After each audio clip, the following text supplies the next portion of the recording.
Welcome gamers to Galactic Civilizations 4 with the Megastructures DLC loaded in. I've got to have a little warning saying user error, user error. I screwed up my last live stream.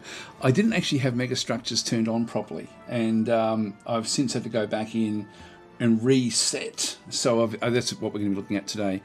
So this is sort of sponsored by Stardock, so thank you Stardock for that one. There will be a link up in the top there and also down in the description if you are wanting to grab the game.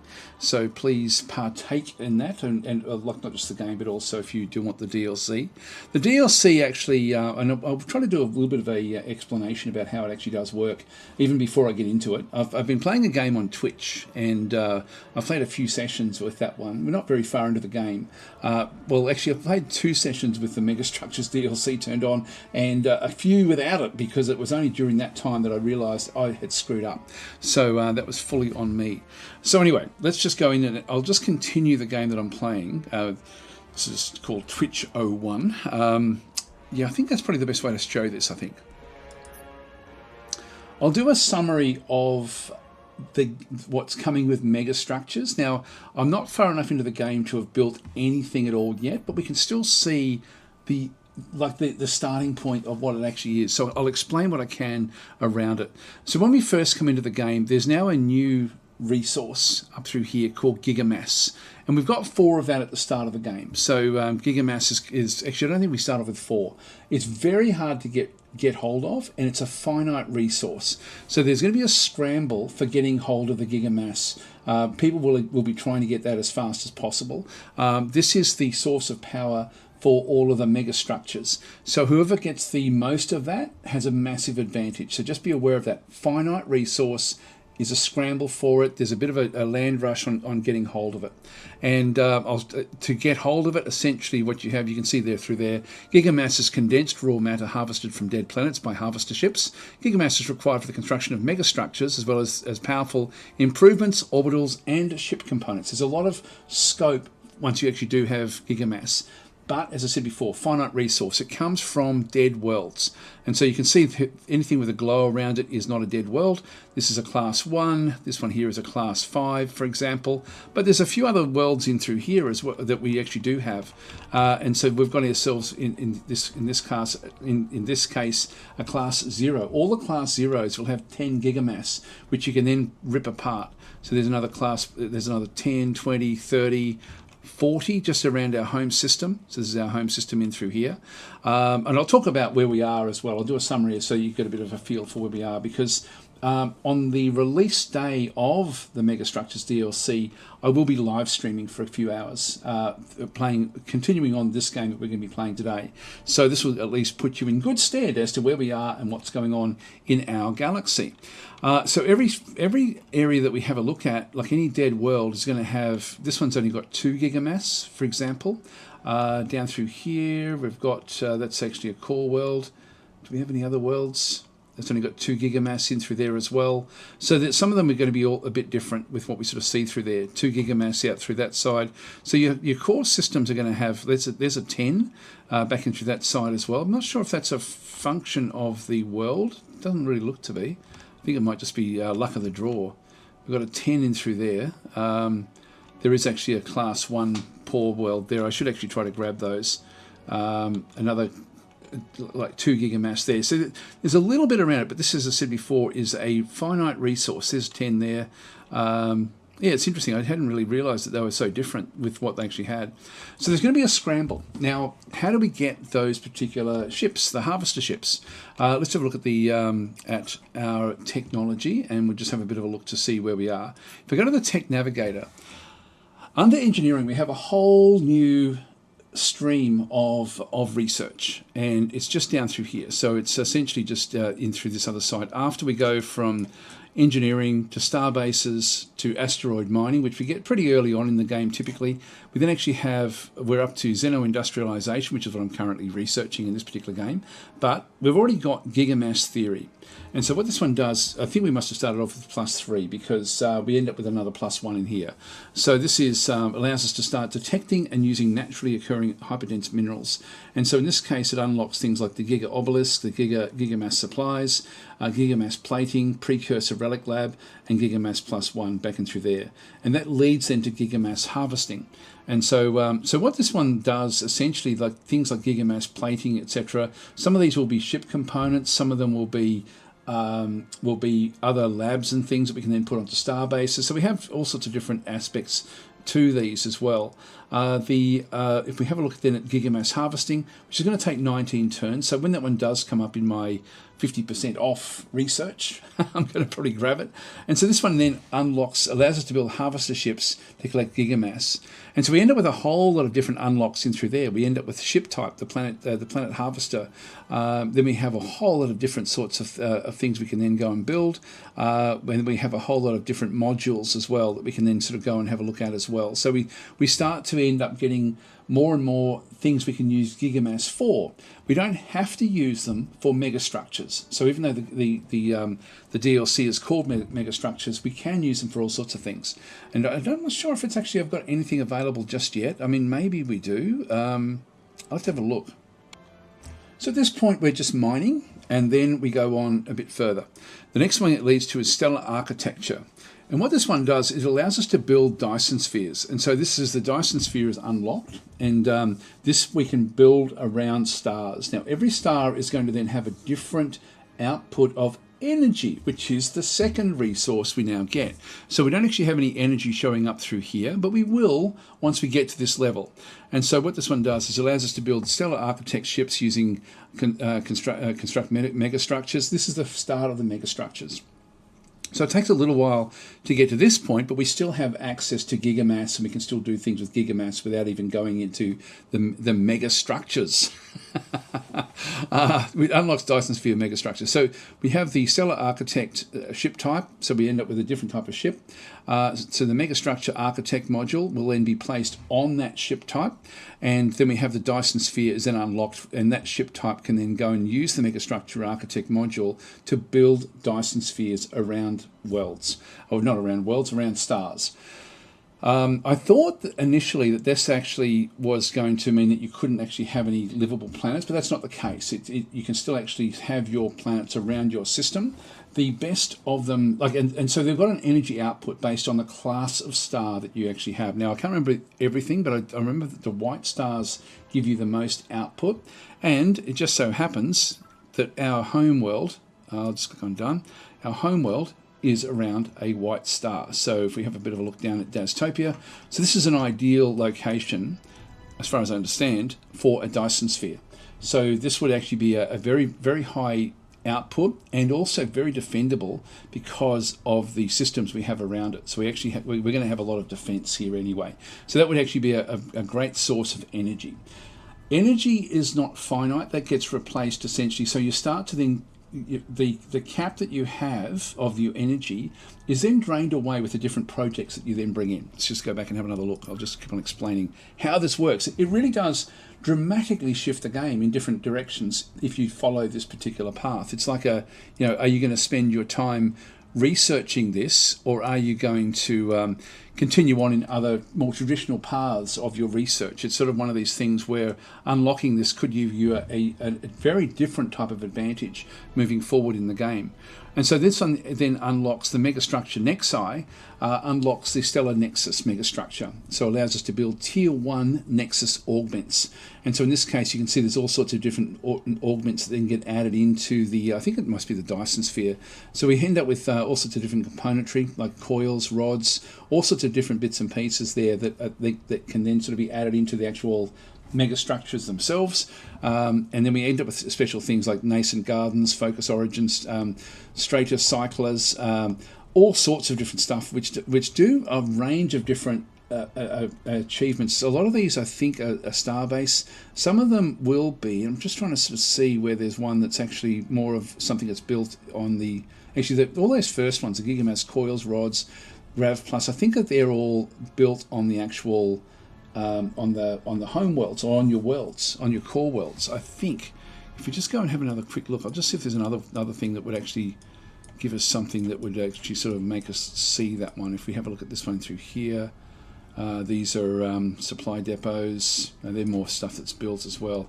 I'm just looking for the same icons to sort of see if I can sort of recognise exactly where they are. I can't see any at this point in time. I'll just continue on with my presentation.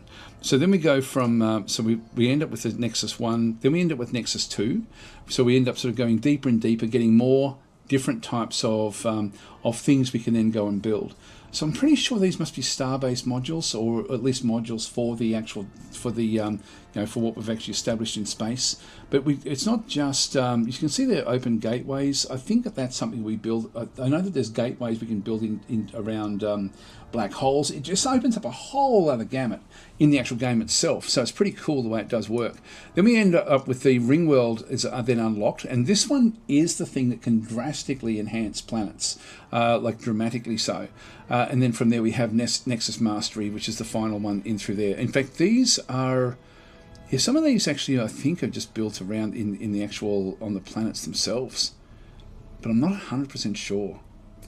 Anyway, that's essentially this train of what we're finding through here is actually the nub of the way that the game does operate. Now, you can trade for Gigamass, so even though it's a finite resource, it is something you can buy from other factions if they have no real use of it. So that's another way to actually access it if you do need it. So the different sorts of megastructures will then cost you, often it'll cost you Gigamass to build them, but it will then cost you the energy from your Dyson spheres to then power them. So the Dyson spheres in through here. So that's the driver for the energy to actually keep these projects operational, and then the Gigamass is for the actual construction of them. Very cool system, I've got to say. It's quite nice. You know, it's sort of like a whole other way of playing the game. So anyway, my apologies for my user error previously, where I just didn't get into it, or I didn't see it, and I thought it must just suddenly appear, and I thought, no, it can't be right. You know, like it's I knew it must be here somewhere. I couldn't find it, and sure enough, it was my user error. I hadn't actually set it up properly to be showing. I've got just to put that into perspective, I've got a pre-release version of the DLC, I had not done one of the steps correctly, which is why it didn't actually unlock for me until now. So now we actually have it in this particular game. So let me go back and summarize where we are in the actual game itself. Actually, I thought I'd been talking for a bit longer than 12 minutes, but that's not too bad to go through what what's going to be coming in essentially the DLC. There's other things as well, but that's sort of like there's a lot of scope anyway. It just opens the game up in all sorts of different ways. If I just go into back and through here. Right, so just go click on done. So we're still trying to get Xeno industrialization over for one more month. And so we are at a world called DasTopia. Actually, what I might do is I might even just, actually no, I can do it here. Sorry, I'm just all over the place. I normally build aggressive factions, and I didn't want to do that this time. I wanted to first of all just go random and just see what came up. And so we've gone with a random faction. If I go into the data bank, we can then sort of see the faction that we're playing as. And so we're playing as the Glendorian Concordance. And so it's a resourceful and expansion of species, employs cunning tactics to advance their influence while maintaining a defensive stance. But what we've done is we've actually gone with a cultural focus of pacifism. So it believes in opposing war and violence, advocating for the resolution of conflicts through peaceful negotiations and mutual respect. Now, this is something that doesn't mean that you're going to end up having that. It can be quite fundamentalist in different ways. And so I'm sort of anticipating that will be the case. I'm thinking that we'll end up with some close friends and some deadly enemies is sort of what I anticipate will actually happen in the game through those. So the Glendorians is the citizens that we're actually using. So they are a mysterious and aloof species. They are known to seek solitude and prefer isolation. With the galaxy at arm's length, they've kept many secrets. So that's the actual existing citizens. By the way, I did show the building of building like different factions in the previous live stream that I did, where I didn't have megastructures turned on, and we did play as sort of like a much more aggressive faction in that particular one. These are nowhere near as aggressive.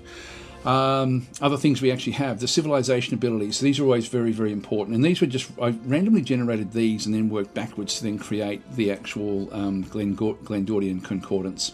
So vigilant. Star bases have a larger area of effect. Enemy ships are slowed and player ships gain an attack bonus while in the area of any star base. Makes available techs that increase movement speed. So we end up with things like allow xenogeology tech, weather control tech, weather control zenith tech. These are all different modules that we can put onto our star bases. These are technologies we can unlock, which will then unlock other things as well. So we'll sort of find that a lot of these techs will just be sort of placed throughout the actual tech trees. I'm not exactly sure. I should look for them as well and sort of find out exactly where they actually are. So unlocks Defense Sentinels Executive Order, and also allows Weather Control Center Planetary Improvement, and allows the Weather Control Zenith Planetary Improvement. So we have different improvements we can then sort of go and make.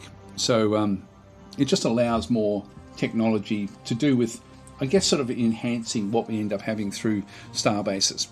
Then we also have Certain. So believes that their philosophy should be universal, increased +2 influence, special planet improvements, 30 research every time a culture trait is unlocked, and +2 influence growth on to all of our worlds. Allows defensive meditation tech as well. Yeah, so very briefly, in the logistics panel, for example, we end up with just an extra little thing, defensive meditation, improves planetary defenses and our ability to invade worlds. So soldiering goes up because of this particular defensive meditation, as an example. If I just go back out and done, and back into the data bank yet again. And so we're going to end up, and there's all these different texts as well. So all these different texts sort of then essentially unlock for us. We're humanoids. We are civilization traits that we went for was clever, +1. So we end up with +10% research to all of our worlds. Productive, to +10 manufacturing. Influential. So this is more just to sort of keep it in line with the with what we had randomly gone through. So we end up with +10% influence growth on all of our worlds. We're not very good at exploring, so we have -1 ship range to all of our ships, but we are fast, so we end up with an extra move with moving the actual ships around. This can be quite valuable, this fastness back into there. So that's the civilization traits. Things with the timeline, I think we should just have a bit of a look at this one through here. We actually have I've come across 3 of the factions. I think there's one more faction which may be in a whole other sector. It may have a sector to itself. So we're up in through this other side. We are, if I can turn them one off, you can see their overall faction power. We're at the bottom here. Which is sort of typical for me just about this time of the game. So we've got the so we're in through here. We've got the Arceans, who I'm hopeful will ultimately be a positive force for us. I'm hoping to make friends with them, and so eventually I'm looking for that to be a close relationship against the other 2 that we actually have in the system with us. And so their abilities are loyal and vigilant. They're humanoids. Anyway, we'll see how we go with them. I'm just hoping that eventually we sort of end up with them being an ally. We don't want to be going to war with them. They're also our closest neighbour. We have the Stellar Renegades back in through here. This is actually something that I'd created some time ago, I think. So these are warriors, Promethean born. The phenotype is they're crystallines. They've got collectivism. At the moment, we've got good diplomacy, and so it's sort of just counteracting the negatives. And similarly with the Drengen as well, which we happen to be sharing the same sector with as well. These are slavers. They're unrelenting. They're going to, of course, be a problem at some point. So we're going to have to sort of make sure that we can actually take them on when it's time to do that. So, and we're going to be sort of heading in towards that phase of the game fairly soon. We're sort of now at the phase where we've gotten just gotten frigates. We're going to be starting to build up a bit of a fleet. Our money situation is not great, but we have actually been able to get a few of the resources around the place. So we've got a few different resources actually happening in through there. Now that's faction power. So we're actually coming last in faction power. Economic power, we're coming last. You can see the Drengen have accelerated way ahead with that one. Military power, we're coming last again, or second last. Yeah, no, last, of course. Population-wise, we're also last at this point in time. That will improve as over time with the way that we've got playing with the game. Influence, we're ahead there. So we can see there that the influence, we're miles ahead, but that's because we have bonuses with that one. Manufacturing, we're sort of coming in second, which is good. That's important. Research, we're also coming in second, which is also important. Now, if the Arceans end up doing well and I can get close to them, I think we're going to be able to share a lot of our research. So I'm sort of hopeful for that. Approval, backing through this other side, we're doing fairly well. The Drengen are just sort of middling along there at 100%, but our approval is improving all the time with what we're actually doing. Treasury-wise, we're actually coming first, but people are just spending their money at this point in time. And then finally, prestige, backing through here, we've actually got a lot more prestige than anyone else, which doesn't really matter that much, but it can help again with the with diplomacy. So we'll see actually how we go. Reports, backing through here. The most profitable trading partner is the Arcean Republic. Most powerful planet, Dastopia. Most powerful ship is our starting ship that we actually ended up having. Yeah, these are the different things that we're building. I don't think we need to really sort of worry about that one. Most opposed ideology is nihilism, which I'm just thematically not going that way because that is the opposite of pacifism. So the dominant ideology is pacifism, and I want that to be the case. Like when I have choices, I'll just keep that one sort of going. And again, we can have a look at the others and just sort of see where they are. Traditionalist and individualism is their most opposed.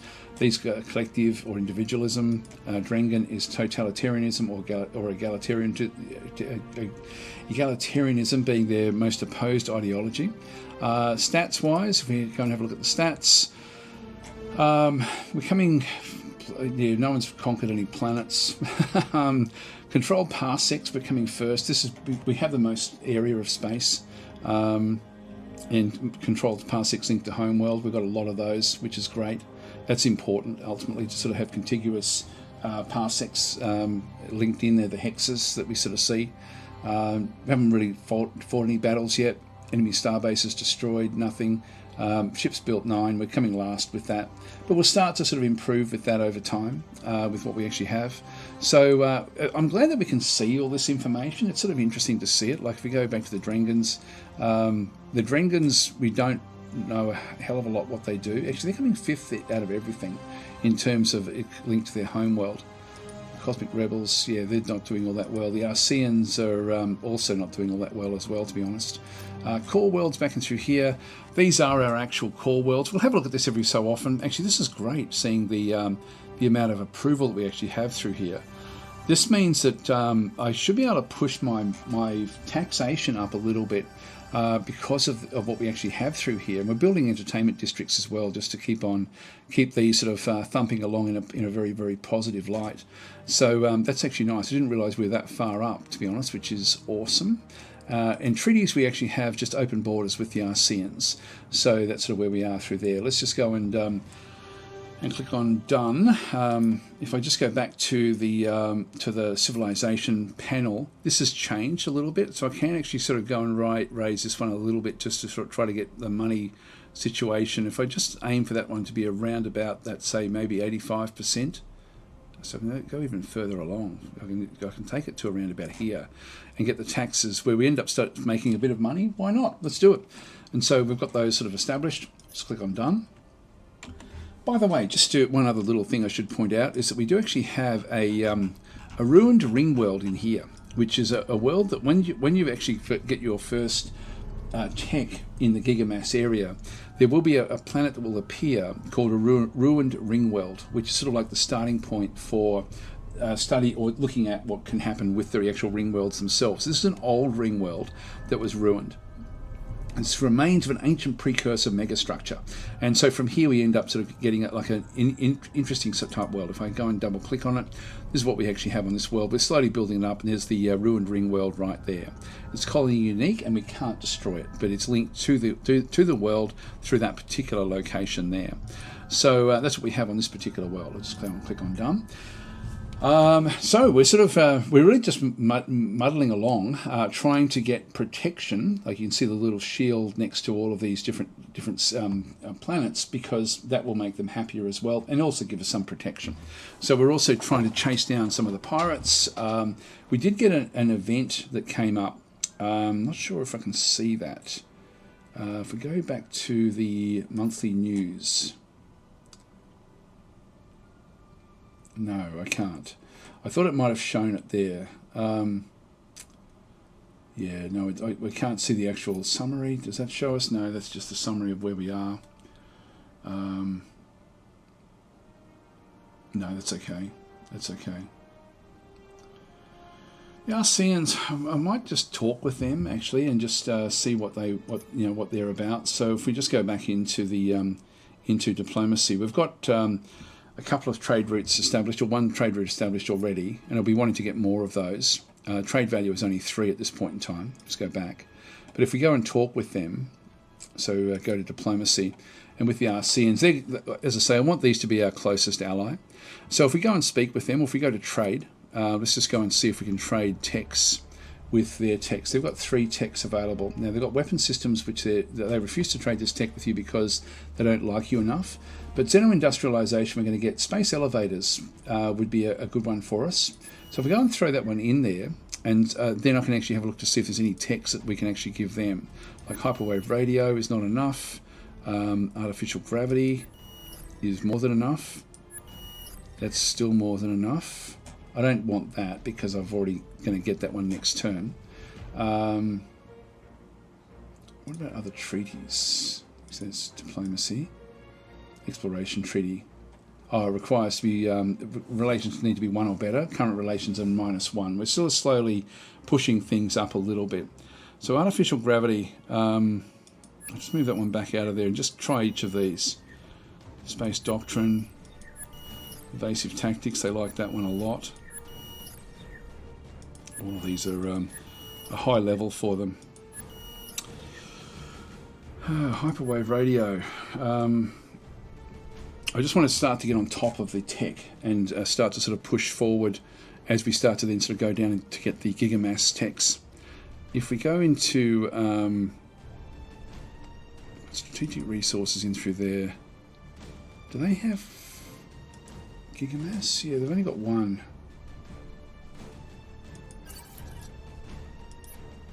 Yeah, it's a big no, isn't it? Cancel, okay. So we won't do that one. We've got the diplomatic capital, which I can actually offer them. Actually, no, we can't offer them. But we don't have any. That's why, because we don't have any. We don't actually have at this stage. I think what I should do is actually start to get some other leaders. Maybe we'll do that now, actually. So we'll just go back in and I'll leave this one. I think I'll just leave it.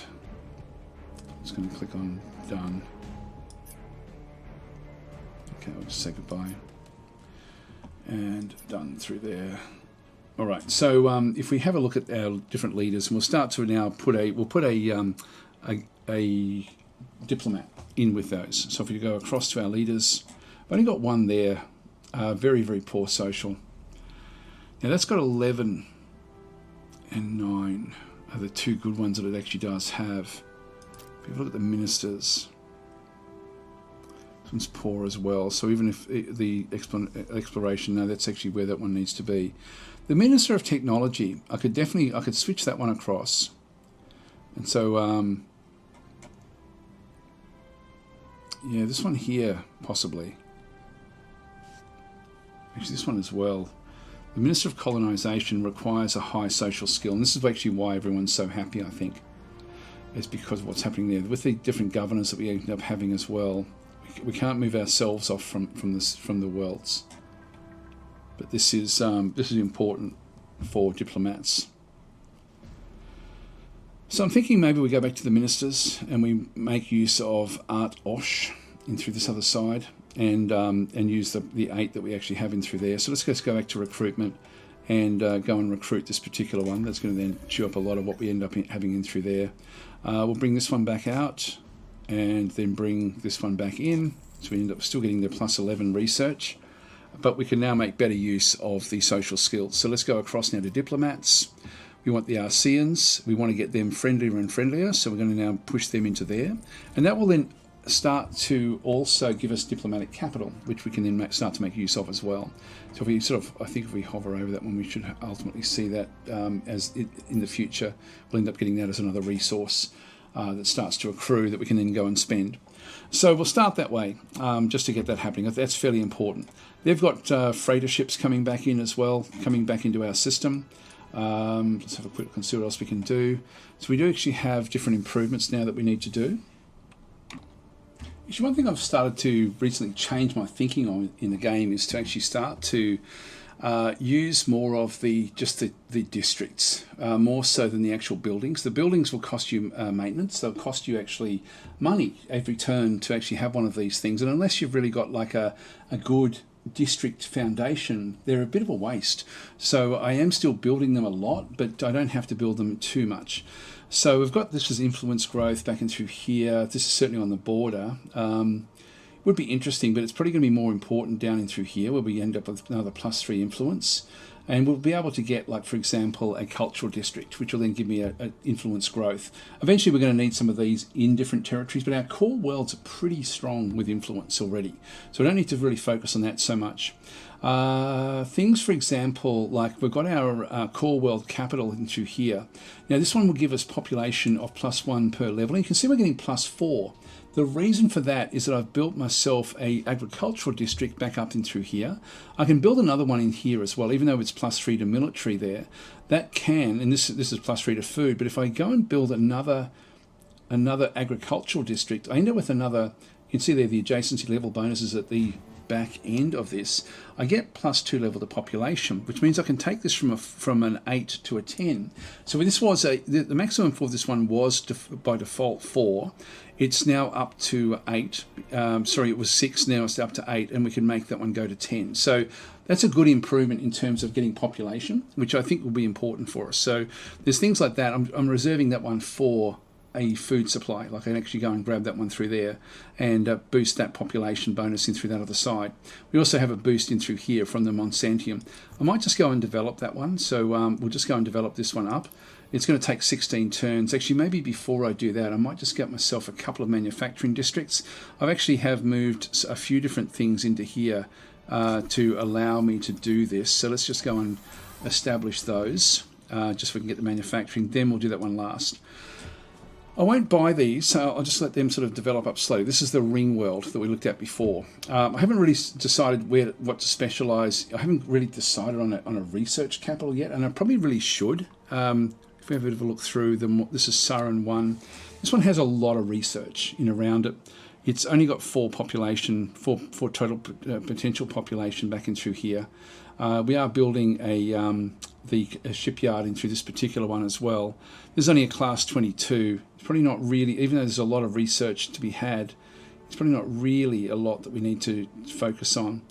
I'm thinking that probably the geothermal springs will be, like that's a 5. So let's just go and throw that one into there as an example and move that one ahead of the happiness, because the overall happiness 80%, I'm actually happy enough with that. That's actually fairly good. The last time I looked at this one, when I commissioned this particular entertainment district, it was under 50%. So we've actually improved that one an awful lot anyway, just through our civilization.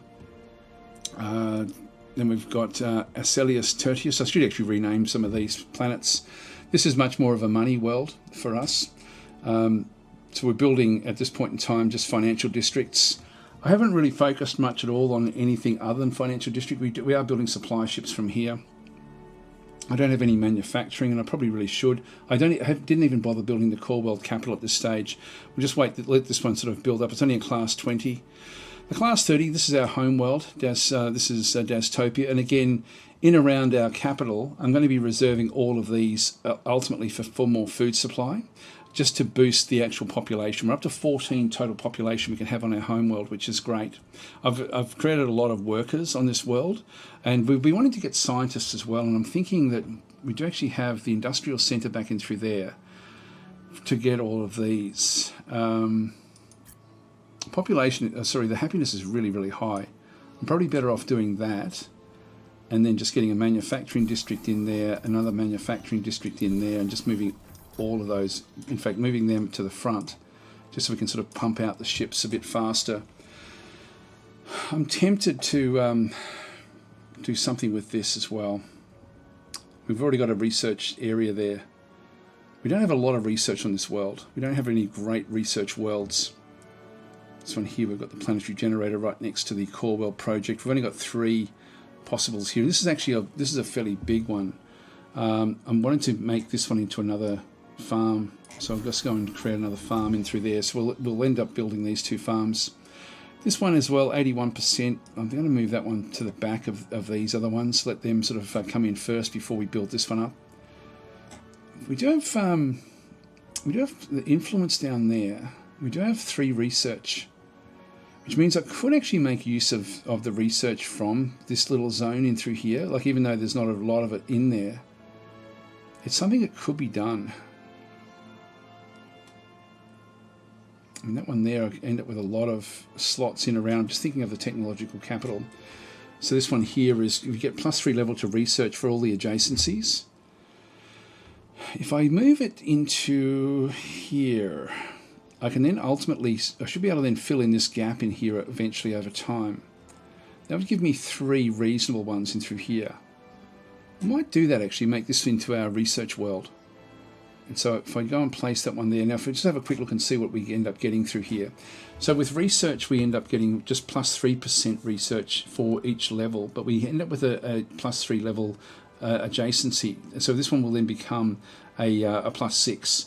Now, if we have a look at this one, this is +2% and +1 to each of the levels around it as well. So I want to be central. Do I want to do that one? You know, that probably is the best place for it, to be honest. I get the 3 there, and then everything else around it then becomes a 3. If I go that one there, I end up with a 3, 6, 3. So I end up with more research available in around this area. I think I'm going to do that. And this one does cost a little bit of money, just 1 maintenance. So I'll throw that up into there, just so we end up with, when the next one comes, we then end up getting, actually I might even throw that one into there. It's only 2 turns to get that. So let's make this the research capital, and we'll just change the name of the actual planet itself. So we do that outside of this particular screen, and that's, I think, we've got we're back to the ruined ringworld again. I'm just going to go to Stevenson 3. So this will become our research world. And so if I just go and click on this one, the new name will be research. Call it Scilab. It just looks like Skillab, but it's Scilab for Science Laboratory. There we go, done. So it still looks a bit like a world type name. Okay, so we've got that one through there. We'll just. I should actually rename all the worlds. I'll probably actually rename them before we sort of come back in the next time, just so we've actually got different names across the different things. But we haven't done too much with anything just yet. Now we do actually have different ships going off. We've got, this is a little bomber ship, which is. Just trying to think of what I was doing with that one. Why was it going this way? I know I was looking for a different planet, but that doesn't make sense for me to place it over here. Oh, hang on, we just made this one. Sorry, I'm looking at the wrong thing. That's a constructor that we were moving across. So with this one through here, I'm just going to go and place them on any world that doesn't actually have a presence yet. So DasTopia. So we'll just start to sort of give them the little shields. Trade offer.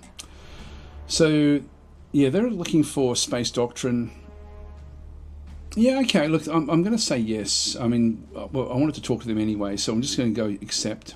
And we get it immediately, which means we can then sort of just check out the next one anyway. So we'll accept that one through there, done. And that's going to then just make things a little bit happier between us.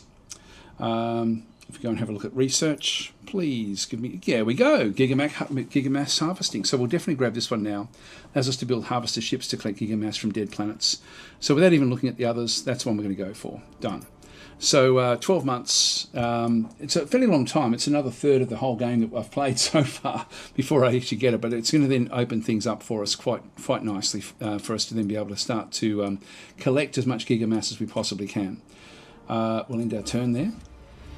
And just go back to the different ships. So I've got like small probes. We're seeing a lot of pirate ships in through here. So this is sort of out towards Drengen space. I might have a look at some of these other worlds. Ruined ring worlds. They've already got their ring worlds established as well. They've got 2 different worlds in through here, which we can see through that side. That's just a colony. Wow, that's a very rich colony. And then they've got the ring world as well, which is a core world. And it's a prison labour camp is what they're building there. So they're building up their sort of negative infrastructure, which is what they of course do. We'll just go and move off a little bit. Just keep on sort of just trying to see what else there is around this region. Now I do have a freighter here, and I was trying to sort of find. I've already got a freighter that's going to Arcia. I'll try to make contact with the group that is down this way. Now this is a small frigate,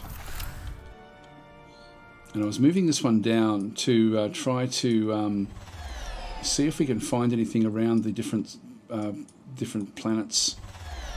I think we're going to find it so much, but this is going to be the front line essentially for us. Now the constructor in through here, I hadn't really chosen anything for this particular constructor. I've got some trying to get out to here. I have another one which has just established an area out through this other side. If I just zoom back out and just look for the resources, we've got thulium in through there. I'm looking for multiples, of course. Got thulium in through that side, but nothing much else. I'm thinking I'd just sit back and then just wait and see what we can find. So I might even sort of move it over to have a bit of a look over this other side. Good, they're coming in with their traders. That's going to help us with our money. Idle shipyard. So this is Star Temple at Dastopia. This is our main shipyard. We're wanting to be building more and more of. We've created a ship called the Faith, which is essentially a beam weapon ship. And so we're wanting to get more and more of these. We can also get the Sanctum, which is a corvette, which has a bit of kinetics, a little bit of particle beams as well. And we also have a few little things like bombers and fighters. But I want to build up a fleet of frigates. Now the logistics comes up. The maintenance is 0 on those, which is good. I'm thinking it's actually a bit more than 0. Maintenance 0 in through there as well. But we'll just go in with these Faith ships. So these will become our protectors over time. Let's go and click on done. I do apologise about the noise as well of the sound effects. I've reported this as a bug. I should actually see if I can actually edit that and fix that one up. Just click on done.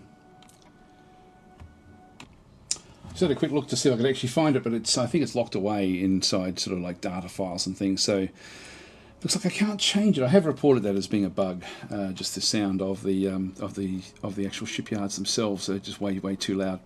Now we do actually have another constructor here. Where do I want to send that? Let's come out of DasTopia. Where shall we send it? I don't have any great choices. I've got another one over through here. Manufacturing relic might be a good one along with thulium. I might send it out that way. So let's just move it out to this particular direction. We have to be a little bit careful of pirates now. There's a lot of pirates around, floating around.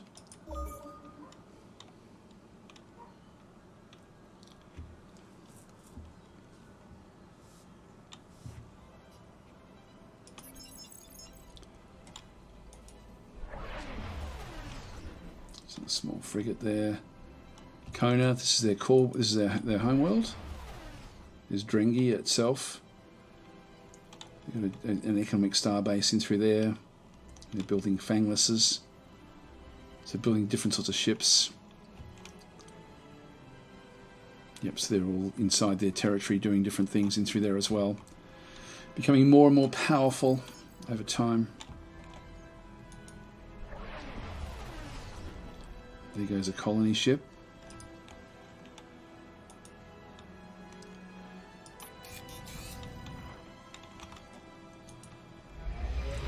Just be a little bit careful of enemy forces, like of pirate forces. Now this freighter. There we go. Promethean Prime 2. That's just a colony.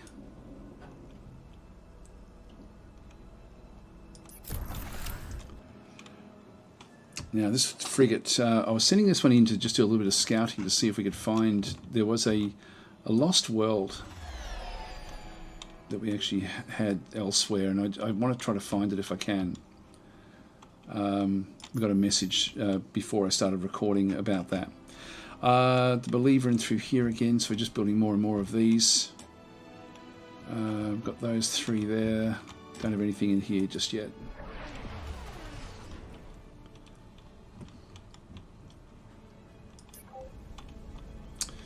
This is the Sarin shipyard. It's Sarin 1. And one of the things I want to get is supply ships, just to start to help with the building of everything that we're actually doing. So I'll just start to queue a few of those up. We've got snipers, like pirate snipers, in around the place. On this particular world, we do actually have a small fighter. It's not really worth it, not really worth going after anything. This is a little bit dangerous with what we sort of see through here. Just got to be a bit careful that we don't expose too much of ourselves.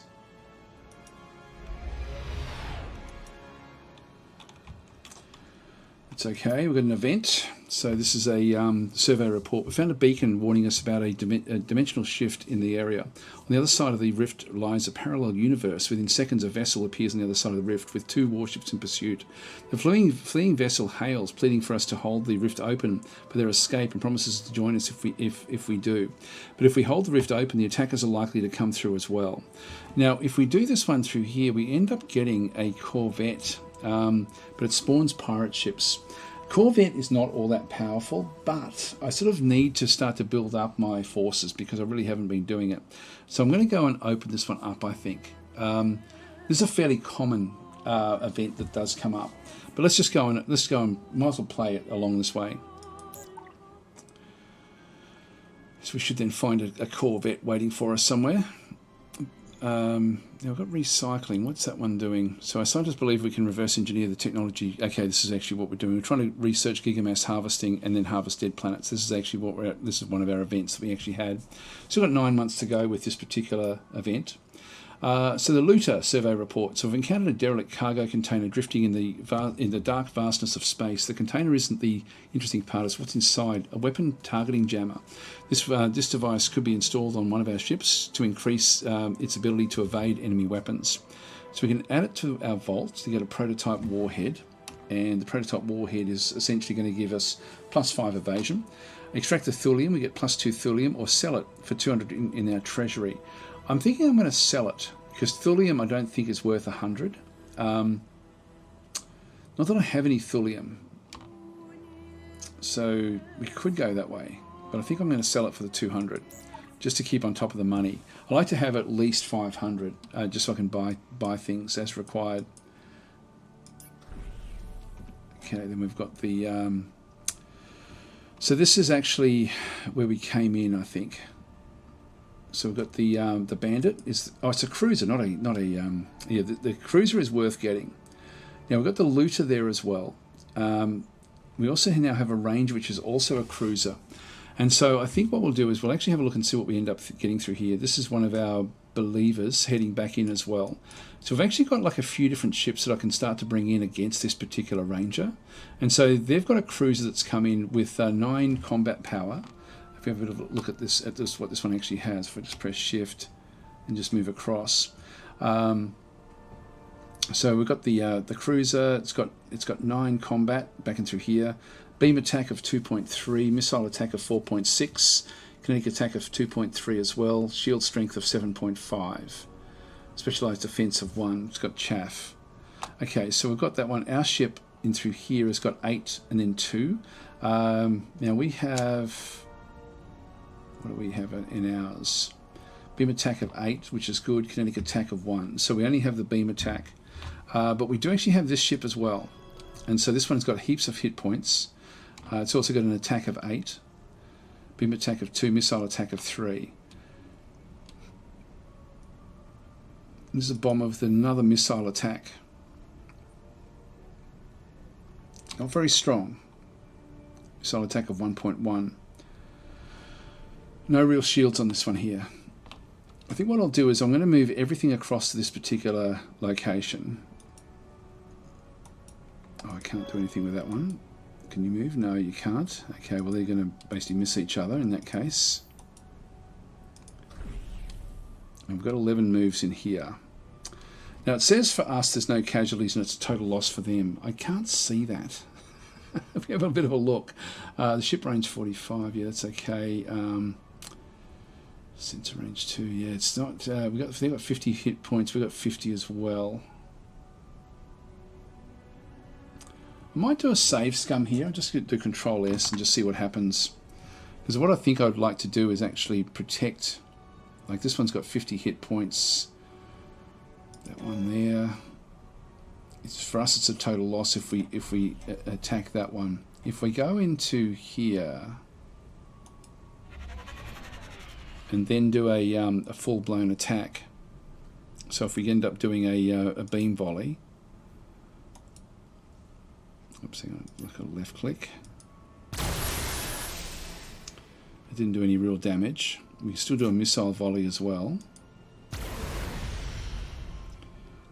still hasn't really affected it one way or another.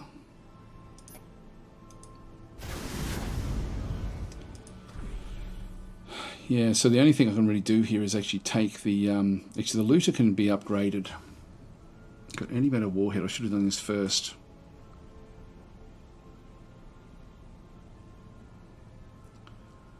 Crew quarters gives me 20% more hit points.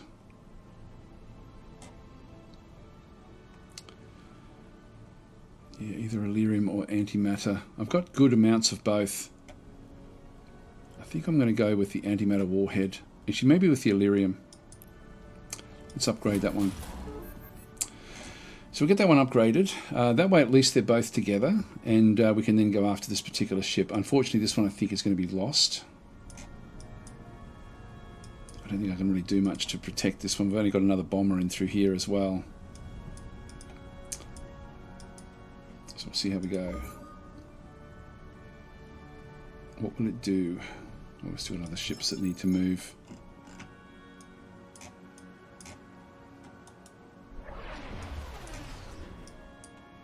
This is the fight here.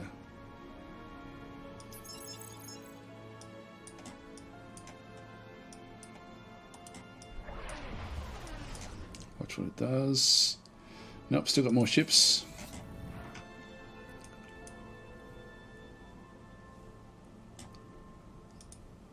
Yeah, there's nothing in around this one that we can see.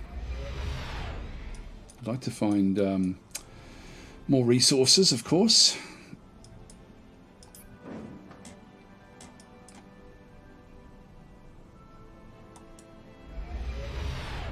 There we go. Got more tech coming. Yep, so it blew that one up. Defender at Sarin 1. We've got a fleet in through this other side. We'll just watch the battle. It's an auto battler, but it does allow us to do certain things. Now, if it's attacking an actual planet, we get extra bonuses from our side. I won't worry about watching this one too much. It's literally just going to be some small ships fighting each other with us having a massive bonus.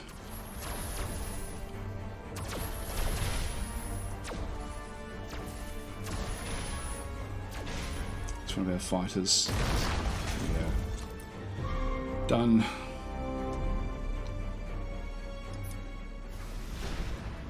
They did attract us back.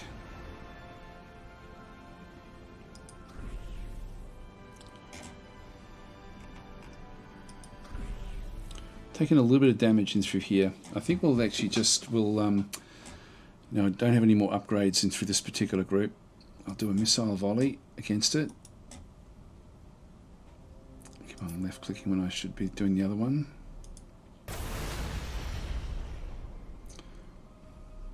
And beam volley. Okay, we did a bit of damage to it this time. So we got us no casualties. Let's just go in for it and see how we go with this particular attack. I do have this one as well now, this Believer, this bomber, which has got 11 moves. So 1, 2, 3, 4, 5, 6, 7, 8, 9. If I move that one across into there, This one's still got a fair few moves. Let's move the bomber in as well. That gives our total fleet 2 more moves. And logistics-wise, we are 13 of 14 logistics at this point in time. So this is going to be a total loss according to what's actually going on through here. Let's just see actually how it does play out. So I'll try to explain how this does work in the game. It's sort of a bit more nuanced than what it was. Now, you've got more agency over the setup of your fleets and ships when you design a ship, which I will show when we do ship designs, but we actually have different abilities for the ships that we can then sort of choose where they have different bonuses. I'll just get into the actual game itself, and then we'll see if we can sort of see what's going on through here. So we start off already. One of the things I do have problems with the game is that we can't look at it turn by turn in an easy way. We can sort of do it as we sort of come back through. So looking at the actual interface that we have, we've got it like by default it's a top-down view. If I just go back into the camera, top-down is the default, but I can have a look at cinematic so we can just sort of follow things through as well. Remember, it's an auto battle, so we can just keep on replaying it if we really want to see the actual, everything in all its glory. Battlefield, then we can actually just follow a particular ship, and then free camera as well. So I'll just go to top-down initially. We have different things firing. Now, if we have a look at this particular ship, so it is, it's got a barrage, and it goes against the smallest combatants. That's its doctrine, which is what you set up when you're actually going and doing it. Now, it's attacking the bomber, the little bomber that we actually have in through there. So that's its doctrine, is to attack those first, and the smallest components means it does have a bonus with this, with the barrage. So the barrage does have minus 25% weapon cooldown against. So essentially, all of the weapons will increase, and it does go after the smallest components, smallest combatants. So it's going after the small ones first. It looks like it's got like a lot of, it's got some missile attacks, which is what's being fired off. If we have a look at the battle log and through this other side, even though it's fired off, we don't get to see this properly just yet. If I'll zoom that up to the top, and then we'll have a bit of a look to see how this one does sort of turn out. So if I just go through and I'll try to just pause it as it comes back through. I can sort of go back in. Whoops, hang on, what's going on there? Screwed that one up. Let's just go and unpause. Now everyone's fired at the same time, and what's actually happened there is the looter, the flagship, has been able to, at 6,000 kilometers, can actually then fire. And this is the percentage chance of it actually hitting. So you can see there with all the missiles, they are actually trying to hit in through this other side. In through here, we actually end up having, this one did actually hit the believer. Actually, it missed it, but it did try to do it with one point of damage. For us, we've actually, we've got 5 turns before it will actually then sort of do any damage. I think, no, it's 5 turns cooldown. That's right. So I'm going to be a bit confused as to what I'm saying through here for a little while. At the moment, this is actually, that's the maximum that we can actually fire at. This is the actual firing range that it actually has. So the looter and the believer both fired their missiles at that point. Everything else is now moving in closer towards the enemy ship. It missed with its missiles against our believer. So against a small ship. So let's just continue on. It's firing again with lots and lots more missiles coming in. This time it's hit. We'll see what the outcome of this is. And so we now get to see in phase 4, because it has the 25% recharge, it gets to move, instead of it turn phase 5, it's turning at phase 4. Sorry, this is now sort of zipping off all over the place. So we've fired, in phase 4, it's fired at the, that's actually fired with 2 of them, and it did actually do some damage to, it absorbed the damage to the actual, what have we got there? We've got evaded, absorbed, and we've then got mitigated. This actually works with the shielding, so in this case the shielding has come down on this particular ship. And so this is actually the believer is a giant slayer, so it does more damage against battleships, and it will sort of attack other different sorts of ships in there as well. So to the larger the ship, a cruiser is not really a big ship in terms of what the game will go after, and but it is targeting the only ship that's actually in there. So it's that's its total defense. The shield strength is, it says +1.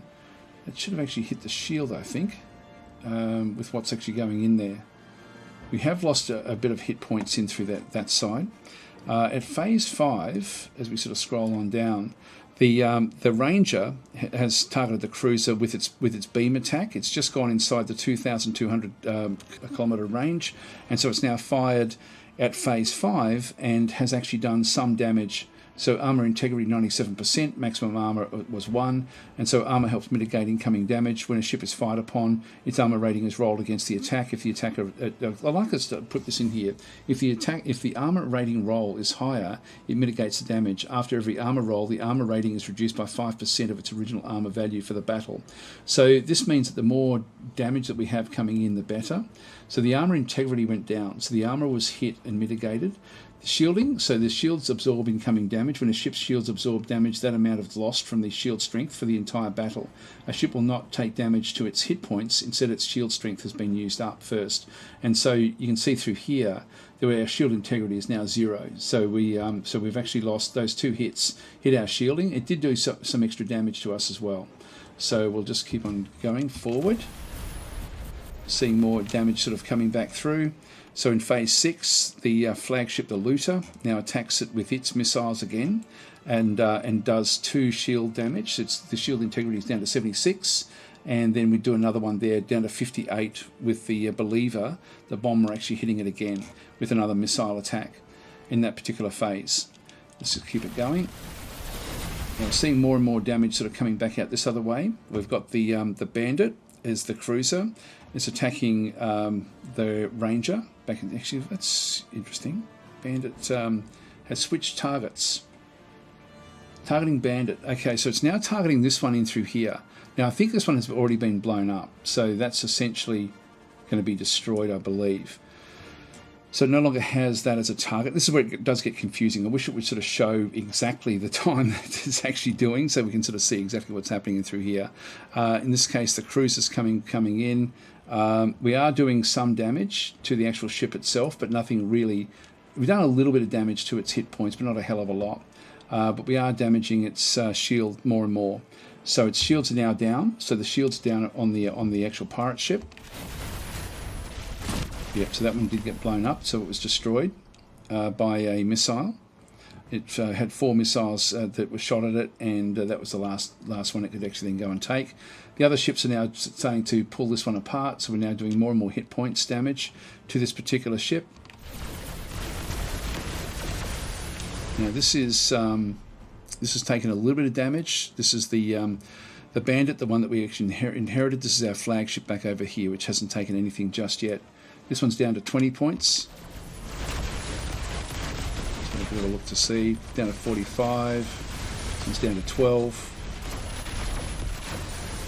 Yep, still doing okay here. There we go. So we probably didn't need to bring that little bomber in, but look, I'm happy enough that it was there for the fight, so that's actually okay. And we've now, by destroying that particular cruiser, we've now got ourselves a cruiser. So even though that one followed it in through the rift, we've been able to secure ourselves a very, very powerful ship, which is definitely worthwhile. Now I've got another Ranger there as well. Actually, there was 2 of them that came through. At the moment, we've lost a little bit of health, but not a hell of a lot. Now we've lost the benefit of the small ship. So this one is still here. There was 2 ships actually when we had a look at it. I think that's all that there actually is. I don't think there's another one. It's sort of funny when I click on it. It usually, if there's multiple ships, it'll show it in through there. Hover over this one through here. This is it doesn't have a battle projection, but let's go for it again. And so this is going to be a total loss for them. We can cancel back out of here. I didn't think you could do that one once before, but anyway, let's just go and watch this battle. So we no longer have the distraction.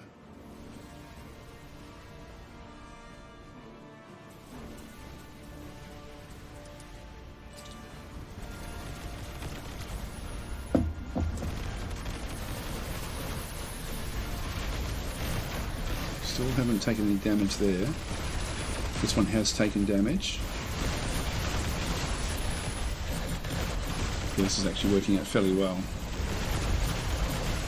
Yep, so we're now pulling this one apart. Yep, so it's going to be destroyed as well.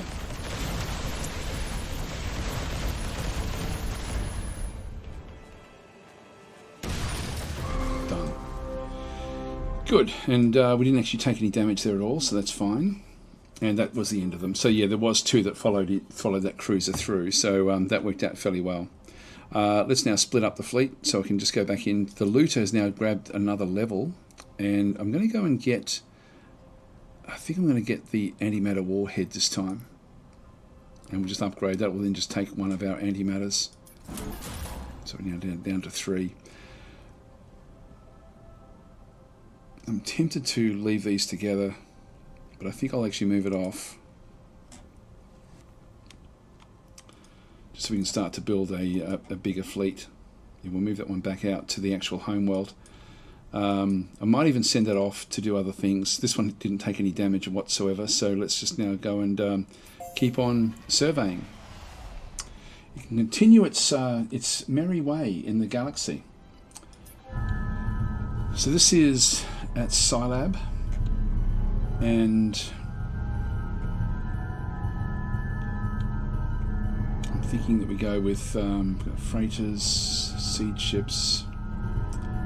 Again, I can get faiths fairly fast here, but I'm thinking supply ships will be helpful. So I am sorry about the noise of that one. It is very, very loud.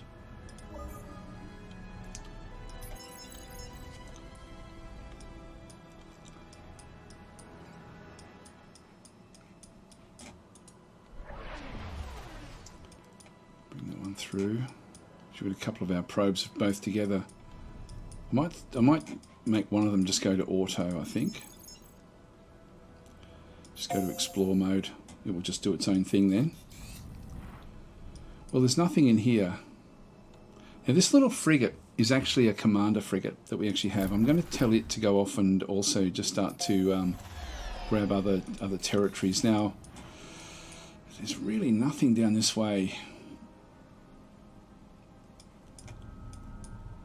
There's thulium there. It's not worth just going after that. I think I'm going to bring this one back just to set up an economic starbase in around here somewhere.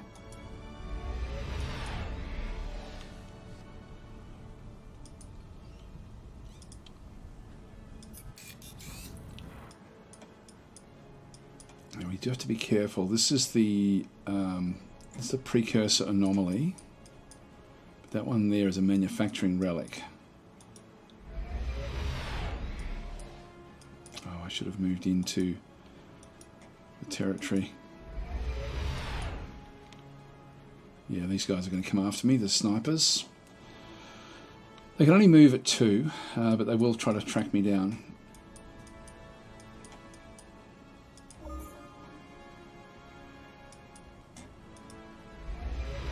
If I start in my territory, it's then going to give me a big boost to the movement.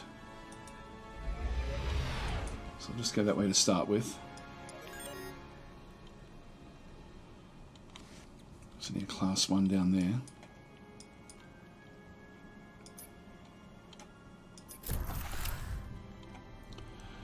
Okay, I've got the faiths in through this other side. I'm going to position them here to start with, and we'll just get a few of them together with the cruiser. Trade offer. Now, Open Borders, they're offering us Promethean leadership recruiting and offer modules for some of our credits and artificial gravity. Yeah, I think I'll accept that actually. That Promethean's worth a lot to us. We don't actually have any yet, so let's accept. So that's good. And that's because they're becoming a little bit more positive. If we have a look and see, how are we going in here? This is an incredible opportunity for us. Right on the edge of where we can get to. We get 2 of these. Let's just have a look at this one right now. So I get nearly all of these. Yeah, at that point I get everything from here, which is awesome. So I'm going to get all of those. Let's just go and set up another starbase, a mining starbase in here.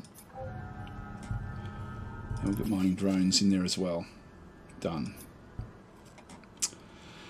Okay, now I think we're out of modules, so we're going to need to get more modules for whatever else we do. But we are now going to be having a lot of different aspects that will sort of come to fruition for us. This one here, now we get 9 because we get extra 50% by starting off inside our territory. And so in this case, I just want to make sure I'm close enough to this, but also the thulium.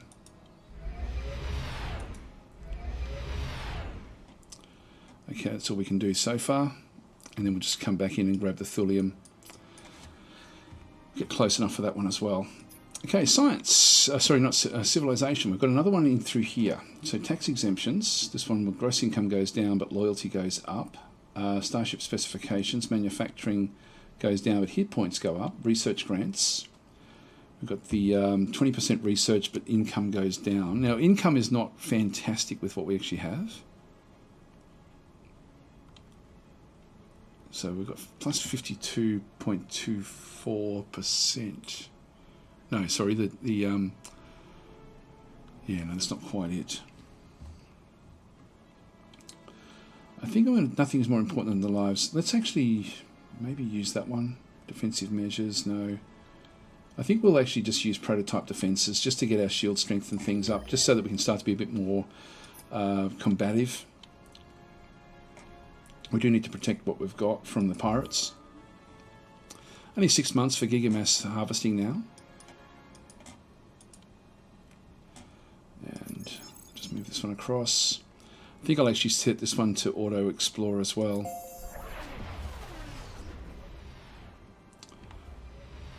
There's more freighter ships coming through.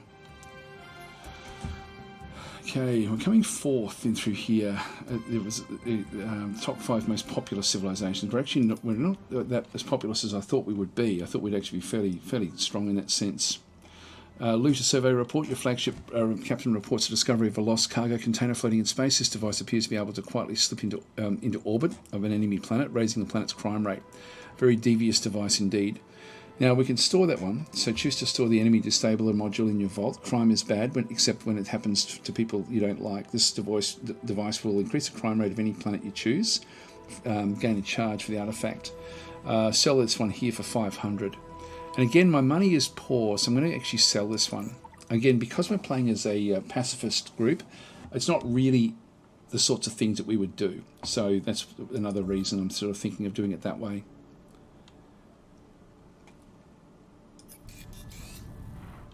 I've got another constructor here. This is the one that we were going to use with the economic output. Now I can get halfway between those two planets, like up in here, and just set one up as halfway. I think I can actually get.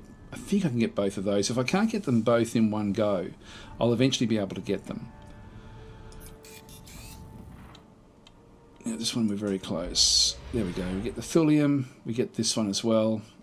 I can't get the Illyrium at the top there, but I can just go and grab these. So let's just go and build the mining starbase. This is the first time we've got thulium, and we're out of modules, so I'm going to have to go and build some more modules. But that gives us yeah, good. We're getting good resources now coming back through up the top here. We've got supply ships. Now these, we have to just send them into where we want to do it. This is an agricultural district coming in one turn. That's manufacturing districts coming. DasTopia's got an agricultural district. Sarin, manufacturing district, taking a bit of time. But I think that it's Scilab. We do have a few different things in through here that we ultimately want to be getting. So I want to get more and more of the research districts.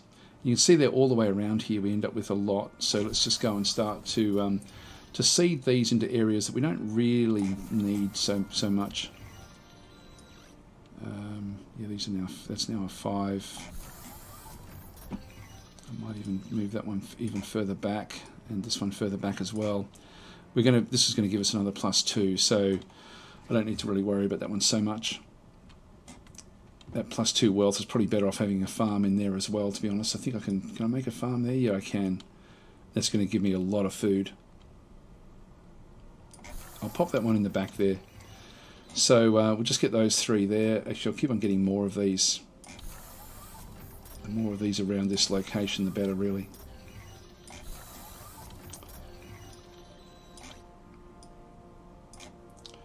That will then really boost our tech right up. Alright.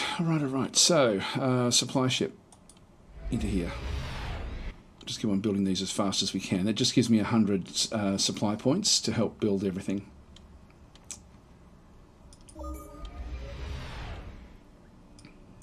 Okay, this one in here. So we don't quite get Scilab. I'll just create a economic starbase here though.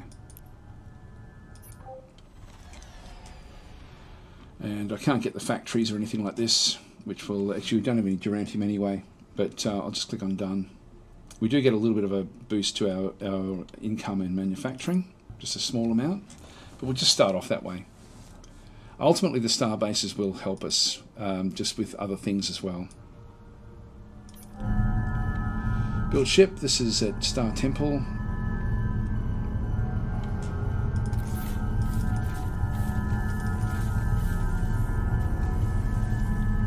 Yep, this is all okay. I'll just keep on getting more of these.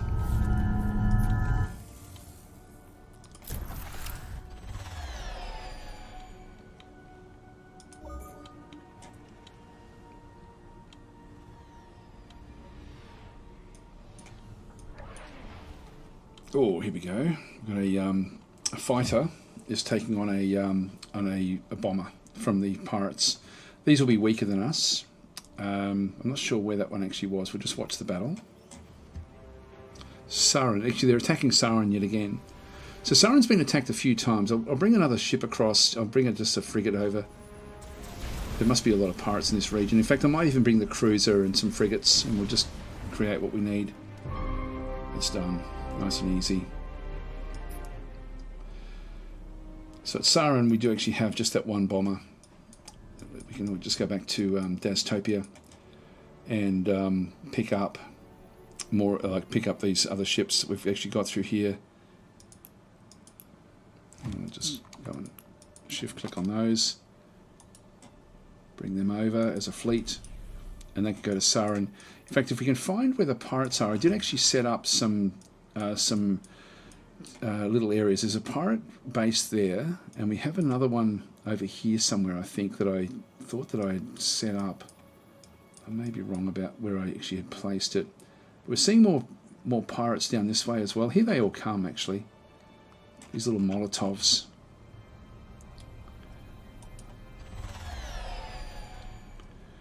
And I'll just do a quick battle here.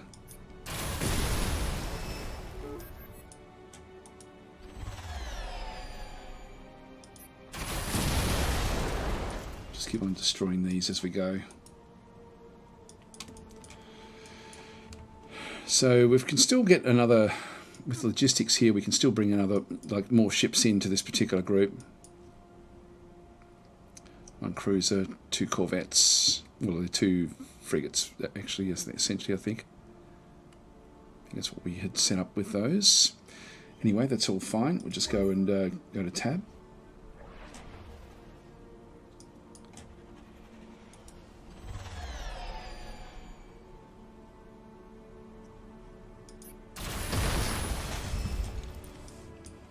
Wiping them out.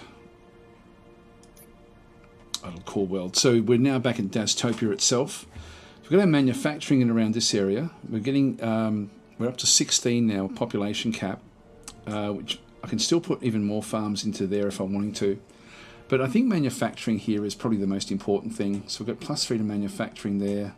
I'm just going to get more of these. Actually, I might have a quick look and see if there's anything else that I prefer to get.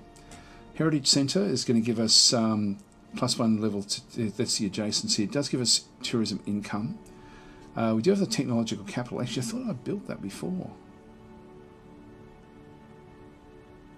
Didn't we build that? We do have the supply depot. It gives me a lot of boosts back in around the different areas. That one there, I'm ultimately going to get a lot more.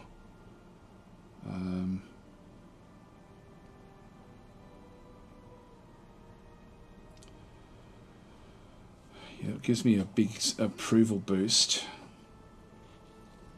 Let's go and throw that one in there. I can get these very, very quickly now. Actually, I need to get modules. Oh, there's economic stimulus. It just gives me credits.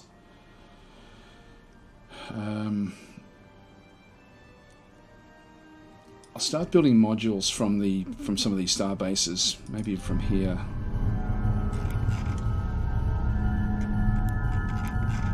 Treasure hunt, research mission.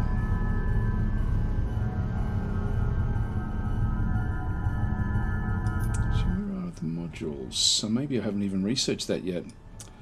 Okay, well, we'll have to get that soon. We've got one more month before we get Gigamass harvesting. And I'm thinking I might leave it here, actually, because that's how I'd like to start off my live stream, with Gigamass harvesting. So we sort of end up looking at that as the focus for the live stream. So I'm going to leave it here, guys. I'll be live streaming on the day of the launch, which is for most people, it's going to be the 10th of December 2025. So watch out for a live stream. I will actually put in, like, if you're watching this before that date, then there will be an announcement, or not an announcement. There'll be I'm thinking booking, but there'll be essentially a schedule placed out, so you can actually sort of look and watch at that one. And then essentially following that one, like after that, it will then become available anyway. So if you're watching this after that date, or if you missed the live stream, it will still be available here on YouTube. So thanks for watching, and again, thank you to Stardock for sort of sponsoring this content. I say sort of because this one, I wasn't supposed to be doing this video, but I'm doing it because I screwed up my previous run. But we're now in an interesting position with the Gigamass harvesting. So this will then allow us to start to do some things with Gigamass. Thanks for watching. I'll catch you next time. Well, I'll catch you in a couple of days if you're around.